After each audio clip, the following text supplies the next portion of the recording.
So a few months ago I published an in-depth review of the Chilipad Dock Pro bed cooling and heating system, but I've continued using it since then. I've actually been using it for over 200 nights now. So in this video what I wanted to do was just to have a kind of a chat and an update about the way that we've used it and the way that we've changed using it as the seasons progressed during the year and into this year. And also revisit a couple of the key points such as the cons that I mentioned in the original review. Now, if you haven't seen that review, I do recommend watching it first because I go into a lot of detail about the way that it actually works and look at the temperature range and the app and all the different features. In this video, I'm just going to focus on a couple of key points that I've discovered and a couple of things that have surprised me as well. So let's start with probably the thing that surprised me the most, which is that I haven't even turned the app on in the last couple of months.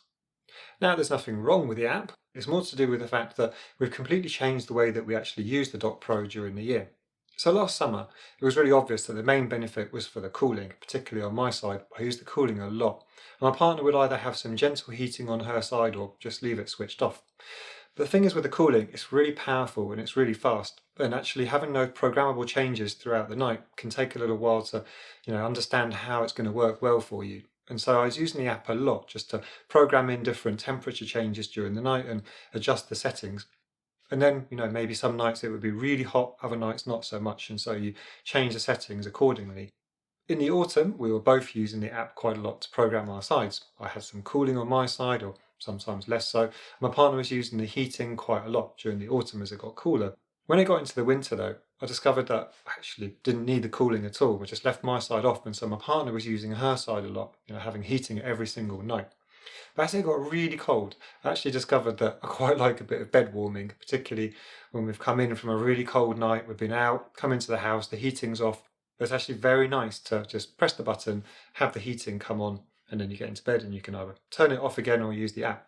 But what we discovered is that actually what worked really well for us was just to turn the heating on for 20-30 minutes before getting into bed and then just turn it off.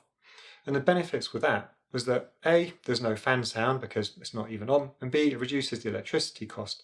I actually did a little test the other day and I ran both of them for half an hour with the heating on both. And on our usual tariff of 30 pence per kilowatt hour, it only cost me 5 pence. And if you're in the US where these are sold, it would only cost you a few cents as well. Now, I know it might sound a bit strange to only use it for half an hour when it's such a complex system that's designed to be used all night long with different temperature changes, but I found that that's all that's necessary because when you do heat it for half an hour before getting into bed, when you've got your winter duvet on and two people in bed, it just stays warm for a really long time, like at least an hour, sometimes up to a couple of hours. So by that point, hopefully you're asleep and you don't notice it when the bed starts cooling down. So for us, half an hour, in the winter, that's all that's needed, which is great because that's just much more cost effective. So the main point I wanted to make is that with these bed heating and cooling systems, there's a lot of flexibility to tailor it to the season and to your own preferences and to whoever it is that you share the bed with.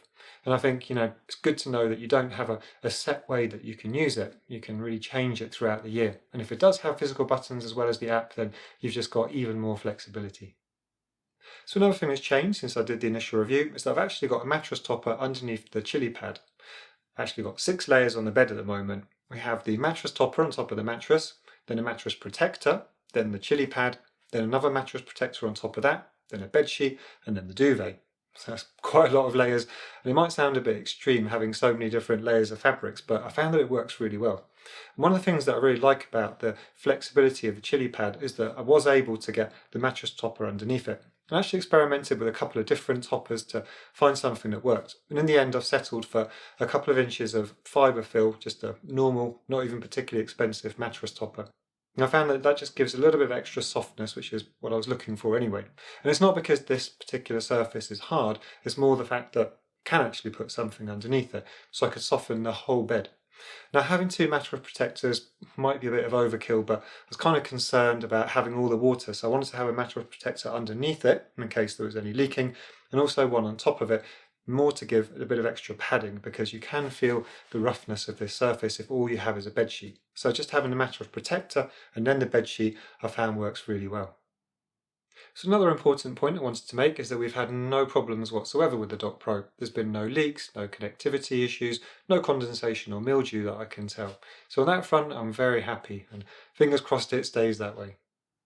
Okay, let's talk about the maintenance now. For me, Along with the noise, this is definitely a criticism that you need to be aware of. There's so much maintenance that's required, especially compared to the 8 Sleep and the BedJet 3, which required virtually no maintenance in comparison.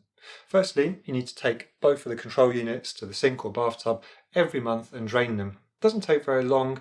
I managed to drain them and refill them again in about 10 minutes, but here's a bit of a faff that you need to do every month. But the thing that bugs me is that you need to use this cleaning solution every time you refill them. And they only sell these on the SleepMe website, and it's going to cost you around $200 a year if you do it every single month with both units as you're supposed to, which is, quite a lot of ongoing costs, I think.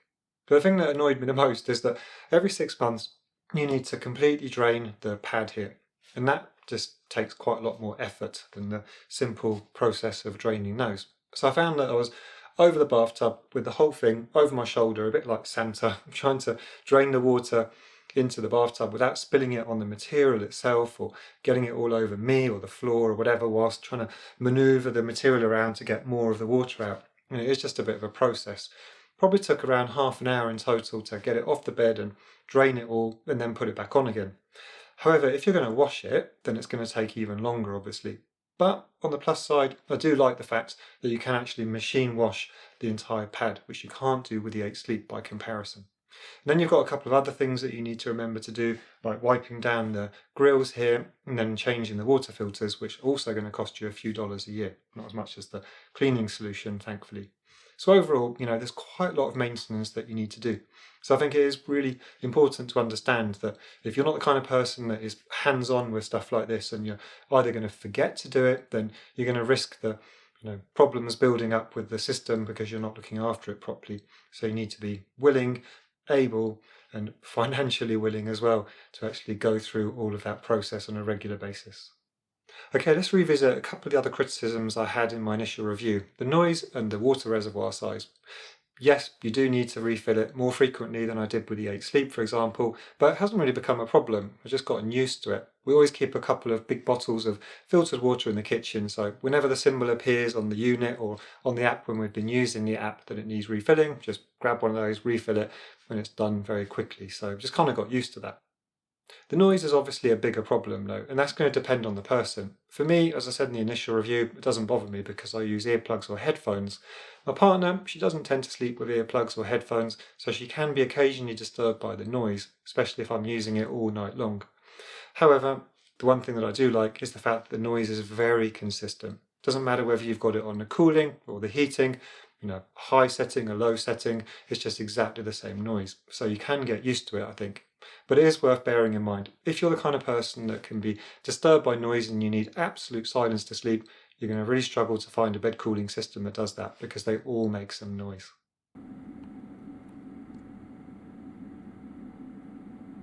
Now I know that I've just spent the last few minutes talking about the downsides and the things that bothered me about the Dock Pro, but it doesn't take away from the fact that I've actually really enjoyed using it. My partner has as well. Just having that ability to control each side of the bed independently, have heating on one side, cooling on the other, is great. And it does it very effectively, very quickly and very consistently, which is very important at the end of the day, I think. Just having that reliability in the way that it does the cooling and the heating. There are also some extra little details about it that I've really liked, such as the fact that you don't have to pay that monthly subscription like you would do with the 8 Sleep, or even with the Dock Pro if you've got the sleep tracking as well. And I really like the fact that you can just have the bed heating and cooling and not have a subscription. So yeah, if you're not a fan of subscription models, this is one to consider.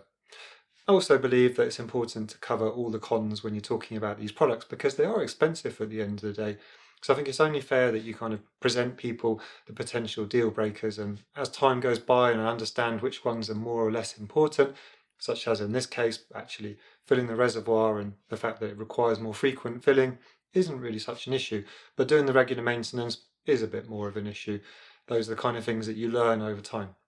And so if you've watched this video all the way to this point, I'd like to ask you, can you let me know in the comments below whether you found it useful? Because it's the first time I've done this style of video where I've reviewed or come back to review my own review, so to speak, and to revisit some of the points that I made before. And it'd be really good to know if people find it useful, because then I'll do more of them in the future. And if you've got any questions about the Dock Pro that I didn't answer in this video or my other one, let me know and I'll do my best to help. Thanks for watching this one. Sleep well.